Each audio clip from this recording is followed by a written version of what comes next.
方呢，我们都会有停的地方，就是有的时候去洗手间呢，有的时候有可能找一些小动物啊。如果你们有任何问题呢，就是都可以问一下我，不管任何方面的旅游啊、行程啊各个方面。因为我来澳洲也20多年了，如果你们有什么东西呢，应该我都经历过，也应该也都知道一些啊。在右边的这个区呢，就是叫 Dockland， 它是墨尔本的一个这个 Harbour City 海港城，租借了就是管理权租借都是99年。然后最有争议的就是上面有个码头呢，是那个达尔文港，因为达尔文港有这个军事价值，它同时呢也是租借给这个就是中国山东的一个公司来运营的。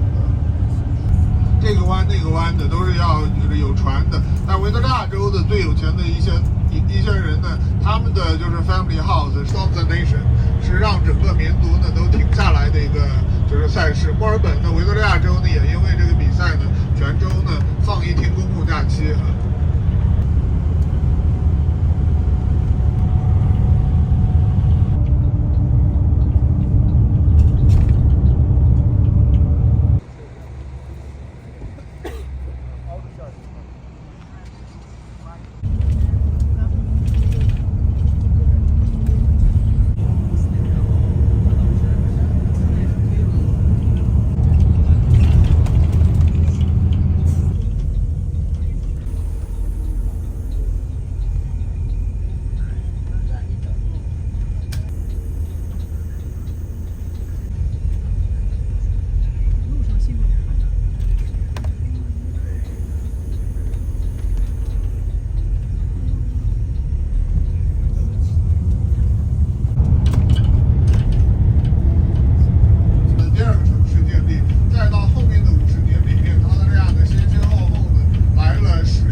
Well, we finally made it to the 12 Apostles, southern part of Victoria.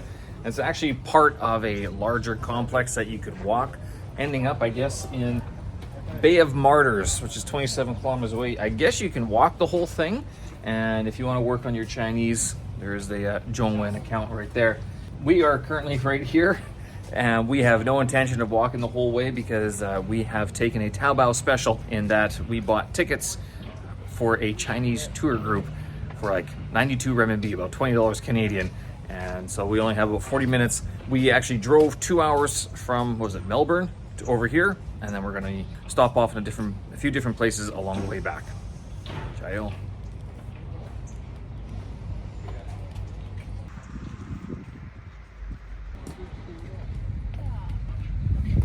Now the 12 Apostles are basically a bunch of rocks or limestone formations that have appeared over time because of the waves that are washing against the shore.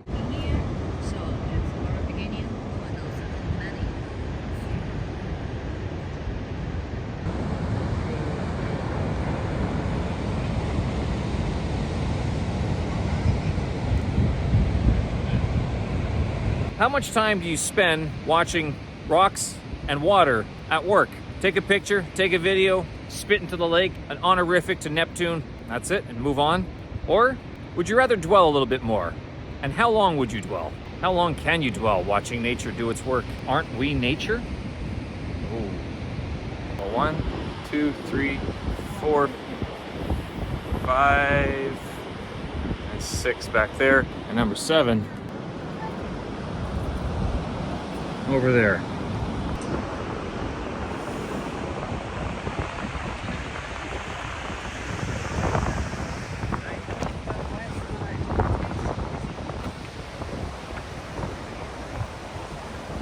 Now, I'm not sure if they've named it this, but that rock right there kind of looks like the Sphinx, has a nose sticking out, but this is the Razorback Rock Edge because it looks like a razor, or at least razor wire used to look. So this is part of the Loch Ard Gorge here in Victoria, Australia. This is the site of the wreck that gives the place its name.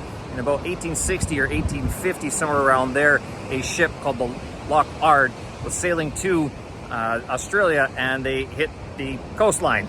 Only 2 survivors, Thomas Pierce and Eva Carmichael. Both of them swam ashore. The rest of them either lost or they've been found and they're buried somewhere nearby. But apparently there was an arch somewhere over here, but it fell in 2009. Still looks kind of nice. There are two other rocks. I'm not sure if that's what they call Thomas and Eva, but here is the site of the Loch Ard Gorge shipwreck in Victoria, Australia.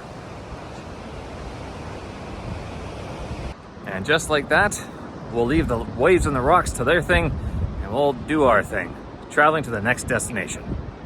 外面的海呢叫塔斯曼海，是南太平洋的一部分。肥，它看着很胖，是因为它全是羊毛在外面。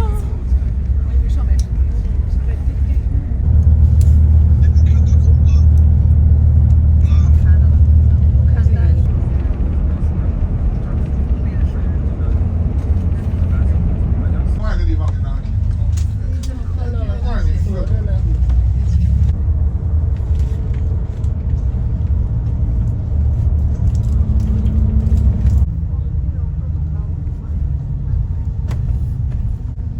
到了澳洲任何小镇呢，你看都有一个纪念碑，纪念那些呢在一战中为这个国家、为母亲国、为英国死去的这些人。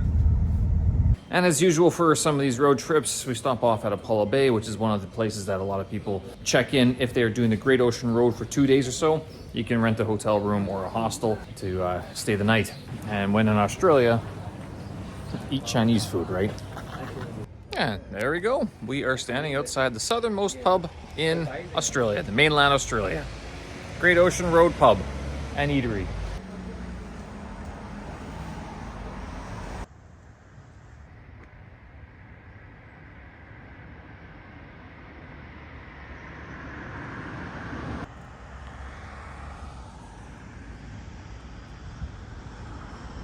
It's basically this one strip, but the city spreads out a little bit more as the offers for cottages and larger hotel rooms, I guess, increases in size with the number of tourists that are visiting. They have a zip line.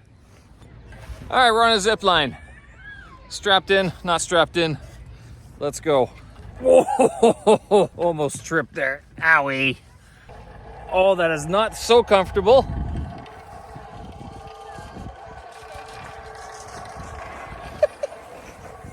Oh, okay. I weigh a little bit more than I think it's intended for, but that's kind of fun.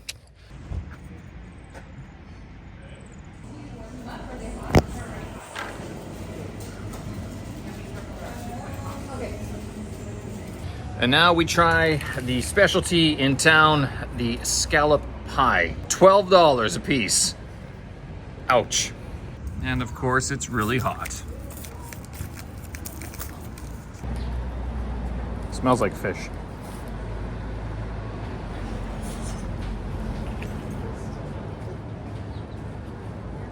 Tastes like fish pie. 不错. And just like that, we are done because we've been given 55 minutes and we got to get back on the bus. He said, Pietrodala, don't be late, or else he's going to leave without us. I doubt he would, but let's not try. Prices are a little bit higher here. The other unique thing about this little town here is that it all closes down around 3 o'clock, or at least a lot of shops closing down 2:30, 3 o'clock. IGA still open until 7 p.m. here, but most of the pubs, some of them offering happy hour between 3 and 5, but that's because most of the cafes close at 3 o'clock. I guess that's because all the tour buses are gone at that point, and the next sort of intake of customers or tourists wouldn't be until dinner time around 5:30, 6 o'clock, when the people who are actually staying here would rock on up. And just like that, back onto the bus. I think we have one more stop, and then it's back to Melbourne.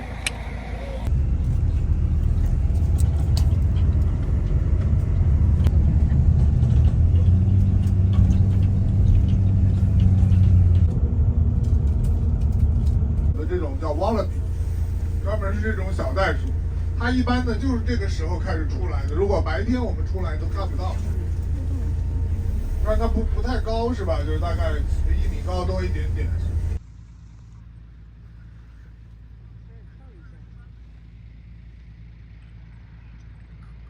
And several hours later, in a dung-infested field, we see kangaroos, finally.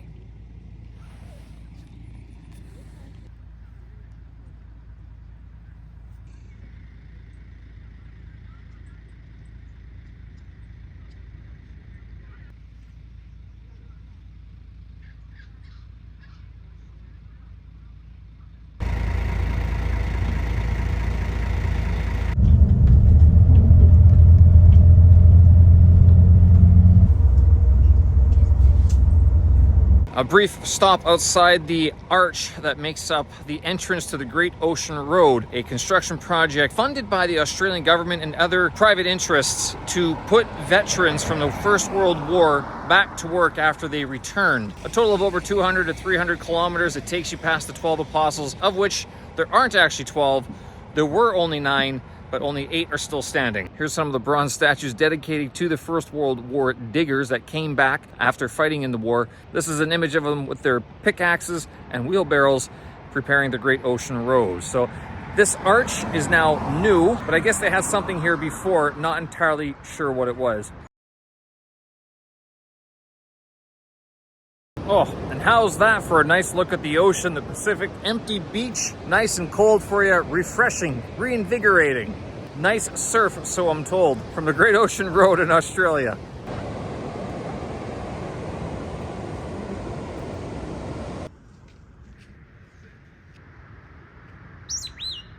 What would be our final stop, and probably your first if you're going on the Great Ocean Road, is the Split Point Lighthouse with the red top up top. Built in the late 1890s, it was meant to save sailors from crashing into the coast, such as the Loch Ard Gorge shipwreck that happened sometime in the 1860s. Operational since 1890s, automated in 1920 or so, 1919. It's been standing here ever since. You can climb up it, but it opens at 10 a.m. Not only that, there's not much else to do around here, so you should probably get here a little bit earlier in the morning.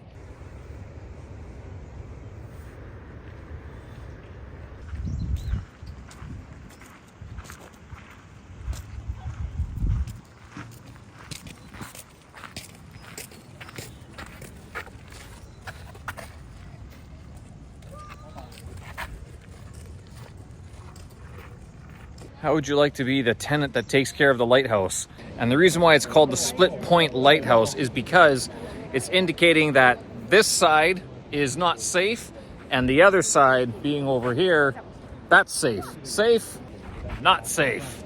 Careful, sailors.